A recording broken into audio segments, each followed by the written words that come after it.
2024 সালের 5 আগস্ট শেখ হাসিনা পালিয়ে যাওয়ার পর 1-1.5 মাসের ভেতরে আমি একটা কথা বলেছিলাম যে শেখ হাসিনা বাংলাদেশের পরবর্তী প্রধানমন্ত্রী হবেন।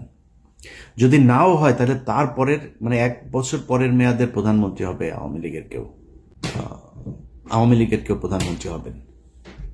এই কথাগুলো কেন বলেছিলাম, আমার কাছে মনে হয়েছিল কি যে বিপ্লবের এটা আসলে ডিরেকশনটা ঠিক মতো যাচ্ছে না। কারণ হলো, আমরা ধরেন বিপ্লব নিয়ে অনেক নাচানাচি শুরু করেছিলাম। আমরা তো জানতাম না 5 তারিখের পরে আসলে এই 5 তারিখ এইভাবে হচ্ছে, কিন্তু ভারত তো সবই জানতো।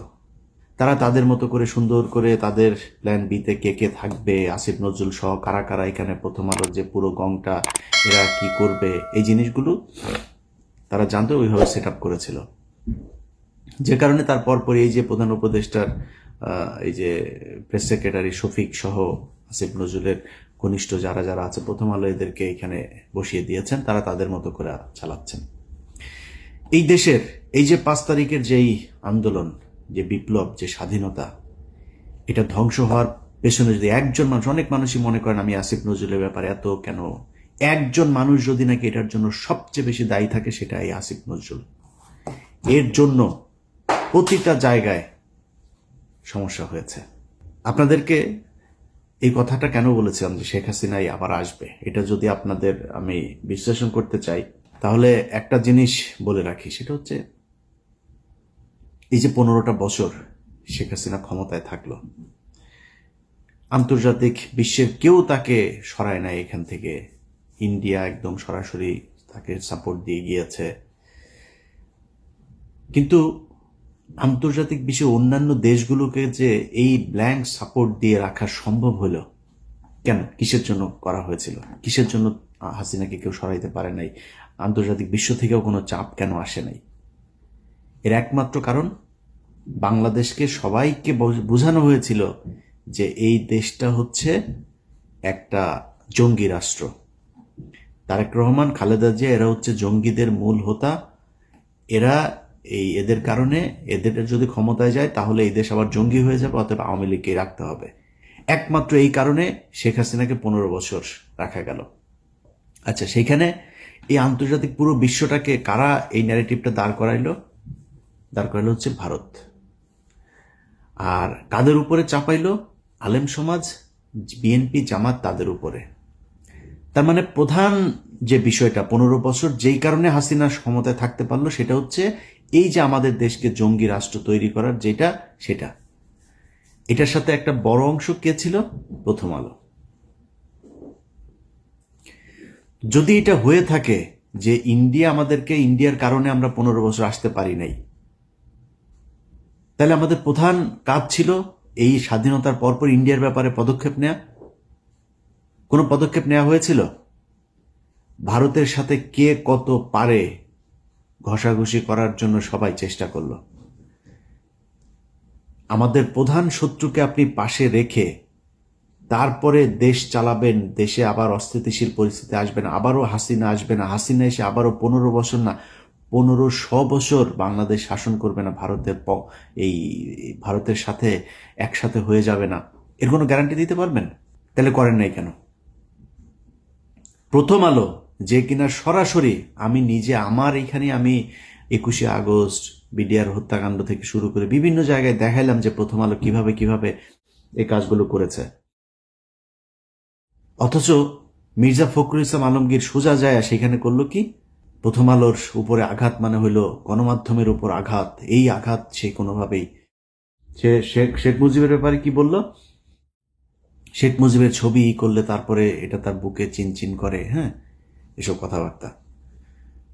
তো প্রথম আলো আর ইন্ডিয়া আপনার সমস্যা না, তাই আপনার সমস্যাটা ছিল কারাই 15 বছর? মির্জা ফখরুলের তো সমস্যা না। এই বক্তব্য যেদিন শুনেছিলাম সেদিনই মনে করেছিলাম আর বাংলাদেশের পলিটিক্স নিয়ে কথাবার্তা বলে লাভ নেই, নিজের মতো করে কিছু টাকা পয়সা কামায় তারপরে চুপচাপ থাকে। মির্জা ফখরুলের ভাইয়ের অত্যাচারে তার এলাকার লোকজন ঘরে থাকতে পারে না। বাংলাদেশের সবচাইতে বেশি আওয়ামী লীগের লোকজনকে পুনর্বাসিত করা হয়েছে মির্জা ফখরুলের এলাকায়। এগুলো নিয়ে কাজ করতেছে। এখন দিচ্ছি না কেন? বিএনপির অনেক মানুষজন ফোন করেন, ভাই এখানে এটা হচ্ছে, এখন দিচ্ছি না কারণ বিএনপিকে আসলে এখন করলে বিএনপির ভেতরে সমস্যা থাকবে, এরকম দুই একটা নেতাও থাকবে এই টাইপের, কিন্তু পুরো বিএনপিকে তো আপনি কালার করতে পারবেন। আমার এর পরের দেশের নেতৃত্বে কে আসবে? আপনি বিএনপিকে যদি সরেন তাহলে তো এটা মানে একটা পলিটিসাইজেশনের দিকে চলে গেল। তখন আপনি কি করবেন? কাকে আনবেন? এখানে একটা অন্য তৃতীয় পক্ষ আসবে, সেনাবাহিনী আসবে, ইন্ডিয়া সেই সুযোগ নিবে। সো আমার সেকেন্ড চয়েস হচ্ছে বিএনপি। অতএব এই কারণে বিএনপির বিষয় নিয়ে বিএনপি চাঁদাবাজি করে, এই করে সেই করে, নানান অভিযোগ। আমি বলে বিএনপি নিয়ে এখন কোনো কথা বলা যাবে না। বিএনপিকে নিয়ে বলার সময় আছে, অবশ্যই বিএনপিকে নিয়ে কথা বলা হবে, কিন্তু এখন না। যে কারণে এগুলো নিয়ে কথা বলি না। কিন্তু মির্জা ফখরুলরা এই কাজগুলো করছে। এখন মির্জা ফখরুলের তো কোনো সমস্যা হবে না। মির্জা ফখরুল তো আওয়ামী লীগের সাথে মিলেমিশে 15 বছর খুব শান্তিতে ছিল।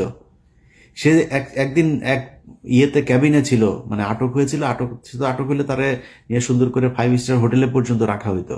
মির্জা ফখরুল সহ কয়েকজন বিএনপির নেতা আছে, সবাই না কয়েকজন, এদেরকে রাখা হইতো, খুব আরামে রাখা হইতো। তো এই লোকগুলিকে আপনার ওই ক্যাবিনে রাখার পর একদিন সে একজন বিএনপির, নাম বললাম না, বিএনপির এক নেতার সাথে সে বলছিল যে খালেদা জিয়ার কথা বলছে, এই মহিলার কারণে, এই মহিলার মাথায় সমস্যা আছে, এই মহিলার কারণে এখন আমার এই জেলে আসতে হইল। মানে একটা কর্মসূচি দিয়েছিল খালেদা জি, এটা 2000 ধরেন কত সাল, 20 সাল বা তার বা মানে জেলখানায় যাওয়ার আগের, আমার ঠিক সময়টা মনে নেই, জেলখানায় যাওয়ার আগের ওই সময়টাতে এটা বলেছিল। আচ্ছা, এখন মির্জা ফখরুলের তো সমস্যা নেই, এবং মির্জা ফখরুল এই দেশের এই আওয়ামী লীগের যে চিন্তা চেতনা, সে দেখবেন ছাত্রদল, যুবদল, বিএনপির লোকজনের সাথে তার যে আচরণ, আওয়ামী লীগের ক্ষেত্রে তার আচরণ দেখবেন চেঞ্জ। বিএনপির সাথে প্রচন্ড কর্কশ, সে গায়ে হাত তুলতে যায়, চর মারে, ধাক্কা মারে। বিএনপির লোকজনের কথাবার্তা শুনলেই মনে হয় তার গায়ে আগুন ধরা যায়। এই জেনুইন একটা আওয়ামী লীগের। তো এদের কথা শুনে যদি আমরা কথা বলা বন্ধ করে দিই তাহলে তো সমস্যা। আপনি আওয়ামী লীগের এই যে সজীব ওয়াজেদ জয় সহ আওয়ামী লীগের যেসব ফেসবুক পেজ, টুইটার এগুলো আছে, এগুলোতে আপনি যান, গেলে দেখবেন তাদের মূল কাজ হচ্ছে বাংলাদেশকে জঙ্গি রাষ্ট্র হিসেবে প্রতিষ্ঠা করা। ইংলিশে আপনার ট্রান্সলেট করে তারপরে বাংলাদেশের বিভিন্ন ঘটনাকে তারা পৃথিবীর কাছে মিথ্যা সত্য মিলায়া তারপরে এগুলো ছড়াচ্ছে। তো এই যে কাজগুলো আওয়ামী লীগ করছে, তাদের মূল টার্গেট বাংলাদেশকে এই জঙ্গিবাদ এটার ইয়ে করা। আচ্ছা, এখন আমাদের উচিত ছিল কি? প্রথম উচিত ছিল যে যারা এগুলো করেছে তাদের বিচার করা। এই যে এই ভারত এবং আওয়ামী লীগ এগুলো করেছে, এটার ব্যাপারে শক্ত অবস্থান নেওয়া। আমরা সেই ভারতকে বসায় রাখলাম। আমরা যেই প্রথম আলো কিনা সারা দুনিয়া, প্রথম আলো, ডেইলি স্টার সারা দুনিয়াতে এইটারে আপনার ছড়ায় দিল। প্রথম আলো করে বাংলায়, ডেইলি স্টার করে ইংলিশে, সারা দুনিয়া এটা চলল। তাদের পাশে গিয়ে আপনি বসলেন, তাদেরকে বাঁচাইতে চাইলেন। তো আপনি একবারও চিন্তা করলেন না যে এদেরকে রেখে এরা যদি নাকি এই প্রথম আলোই তারেক রহমানকে খাম্বা তারেক বানিয়েছে, এই প্রথম আলোই তারেক রহমান খালেদা জিয়াকে জঙ্গিদের প্রশ্রয়দাতা, আশ্রয়দাতা বানিয়েছে। মনে নেই আপনার? এই বিচারটা তো করা দরকার ছিল। আমি বাংলাদেশে যদি নাই কোনো জঙ্গি থাকে, অবশ্যই তার বিচার চাই। বাংলাদেশ ইসলামী শরিয়া ভিত্তিক চলুক, আমি এটা চাই না। মানে আপনি আমাদের যাই মনে করেন তাই মনে করেন, আমি এটা চাই না। বাংলাদেশ ইসলামী শরিয়া ভিত্তিক চলার মতো ওই অবস্থা আমাদের নাই, আমরা সেই জায়গায় যাইতে পারিনি। যদি কেউ পারেন, ওই মাইক নিয়ে ওয়াজের মাহফিলে গলা না ফাটায়া একটা গাড়ি বানায় দেখান। আমি ওই জায়গায় এখন যাইতে চাই না। যে কারণে কেউ যদি এখন আবার বিশৃঙ্খলা তৈরি করার চেষ্টা করে, আমি মনে করি বিএনপি আগে যেইভাবে সেই শায়েখ আব্দুর রহমান থেকে শুরু করে বাংলা ভাইদেরকে যেইভাবে শায়েস্তা করেছে, এইবারও সেটাই করুক। জঙ্গিবাদকে মাথাচাড়া দিতে দেওয়া যাবে না। কিন্তু জঙ্গিবাদ বলে কি বাংলাদেশে আসলেই কিছু আছে? সেটা প্রমাণ করা দরকার ছিল এই সরকারের আসার পরপরই।